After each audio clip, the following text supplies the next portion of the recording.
বাংলাদেশের উপরে ভর করেছে। বাংলাদেশের এই গুজব বাহিনীকে রুখে দেওয়ার জন্য আমরা বাংলাদেশ জাতীয়তাবাদী ছাত্র দল সর্বসময় প্রস্তুত আছি এবং আমরা এই গুজব বাহিনীকে রুখে দেবো ইনশাআল্লাহ। ভাই সবসময় বিএনপির অন্যান্য রাজনৈতিক দল বিএনপিকে দোষারোপ করে, আসলে কারণটা যদি কেন? বাংলাদেশ জাতীয়তাবাদী দল বিএনপি বাংলাদেশের সবচাইতে জনপ্রিয় একটি দল, সবচাইতে জনপ্রিয় দল ঈর্ষান্বিত হয়ে হিংসা করে তাদের মানে জেলেসি থেকে তারা এরকম মানে না কুলাতে পেরে বিএনপির ব্যাপারে উল্টাপাল্টা অদ্ভুত আচরণ করে। সাধারণ মানুষকে কি বলতে চান ছাত্র দলের পক্ষ থেকে? বাংলাদেশ জাতীয়তাবাদী ছাত্র দলের পক্ষ থেকে আমি বলতে চাই, আপনারা গুজবে কান দিবেন না। বাংলাদেশ জাতীয়তাবাদী ছাত্র দল সর্বদা ন্যায়ের পক্ষে ছিল। বাংলাদেশ জাতীয়তাবাদী দলের বিএনপির ভারপ্রাপ্ত চেয়ারম্যান তারেক রহমানের নির্দেশনায় সবসময়ই ন্যায়ের পক্ষে থাকবে ইনশাল্লাহ। জামায়াত ইসলামের তাদের সাংগঠনিক পরিকল্পনার একটি অংশ হচ্ছে নবক্রেসি তৈরি করে নির্বাচনের পরিবেশকে বিনষ্ট করা। সেটি যদি মুখোমুখিও জামায়াতের আমির সাহেব জিন্দাওয়ালি উনি বলে থাকেন যে ওনারা ঐক্য চান, কিন্তু সরাসরি ওনাদের নির্দেশনায় সারা দেশে এই সমস্ত কার্যক্রম হচ্ছে। কারণ ওনারা বিভিন্ন সময় বলে থাকেন যে ওনাদের কথা ছাড়া নাকি একটা নেতাকর্মীও নড়ে চড়ে না। তাহলে এই যে মত হচ্ছে ওনাদের নেতাকর্মীরা করছে, এটা কার ইশারায়? সুতরাং যদি জুলাইয়ের ঐক্যের কথা শীর্ষ নেতৃবৃন্দ ওনারা বলে থাকেন, সেটি শুধুমাত্র লোক দেখানো, নির্বাচনকে বানচাল করাই ওনাদের প্রকৃত উদ্দেশ্য বলে আমরা মনে করি।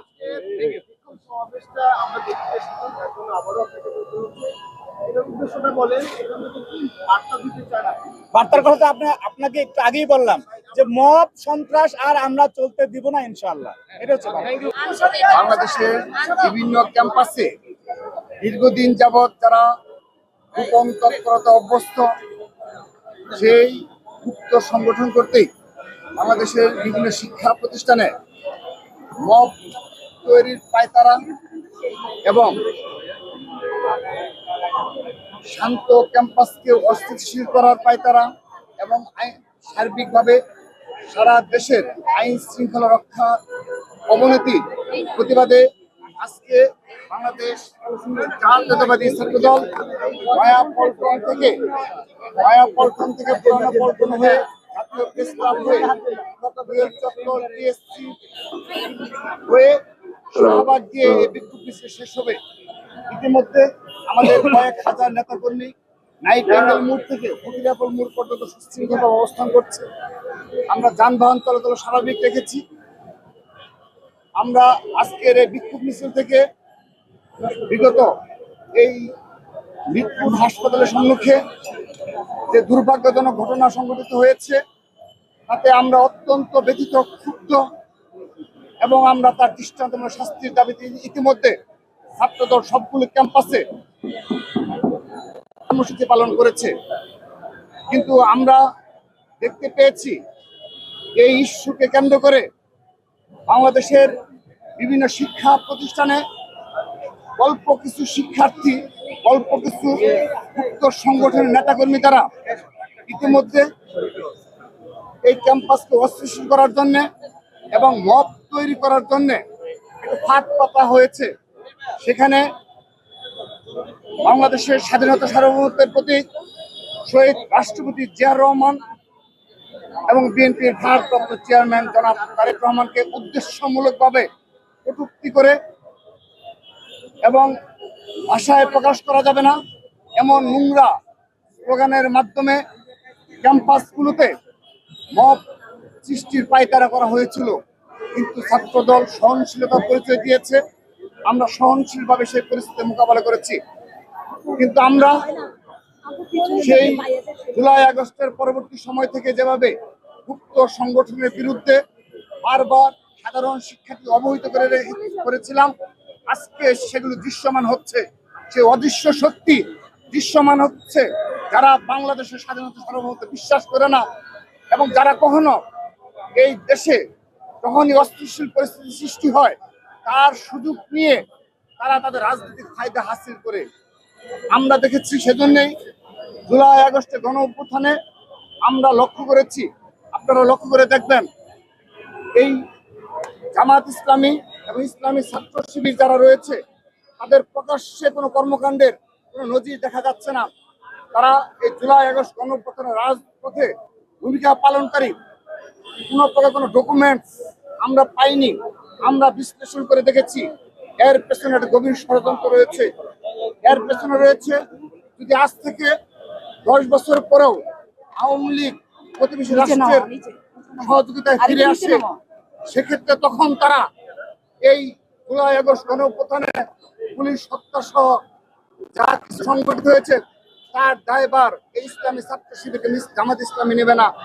সেজন্যই তারা এই ধরনের গুপ্ত রাজনীতিতে অভ্যস্ত, এবং যখনই এ ধরনের দায়ভার আসবে সেই দায়ভার তারা বহন করবে না, বরঞ্চ এই দায়ভার তারা সাধারণ শিক্ষার্থীদের উপর চাপিয়ে দেবে। তার এই ধারাবাহিকতায় এই সর্বশেষ ক্যাম্পাসে যে বিশৃঙ্খল পরিস্থিতি সৃষ্টি করার চেষ্টা করা হয়েছে, সেই খাতে কিন্তু সাধারণ শিক্ষার্থীরা পা দেয়নি। রাতের অন্ধকারে কোটি কয়েক শিক্ষার্থী শহীদ রাষ্ট্রপতি জিয়া রহমানের ছবিকে এবং তার সম্মানহানি করেছে, কিন্তু সাধারণ শিক্ষার্থীরা কিন্তু তাদের পক্ষে কোনো অবস্থান গ্রহণ করেনি।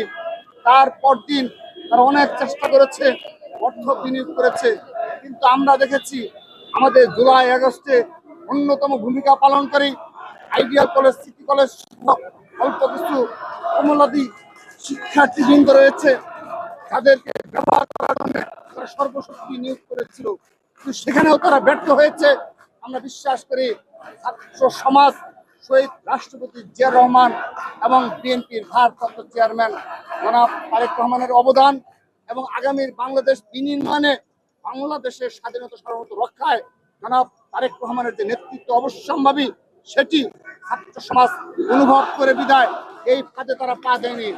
কিন্তু আমরা এই বর্তমান নির্দলীয় সরকার যারা রয়েছে, আমরা মনে করছি তাদের এর পিছনে প্রত্যক্ষ এবং পরোক্ষ ইন্ধন রয়েছে, সহযোগিতা রয়েছে।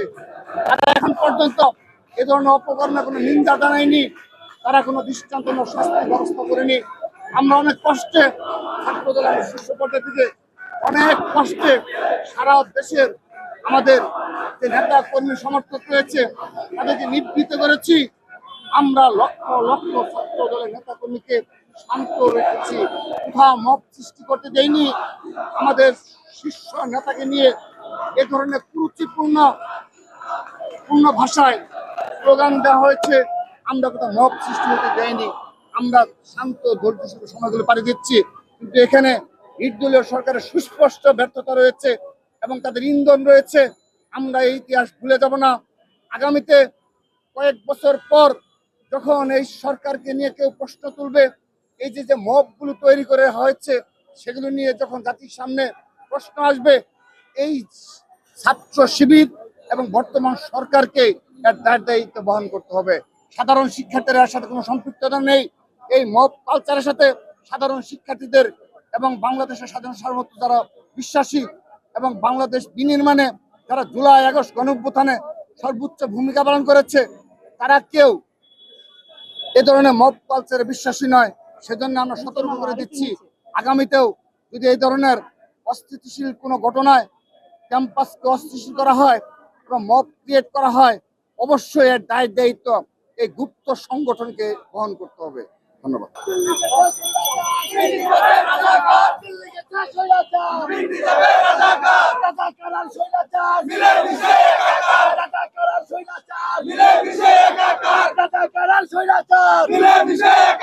দিল্লি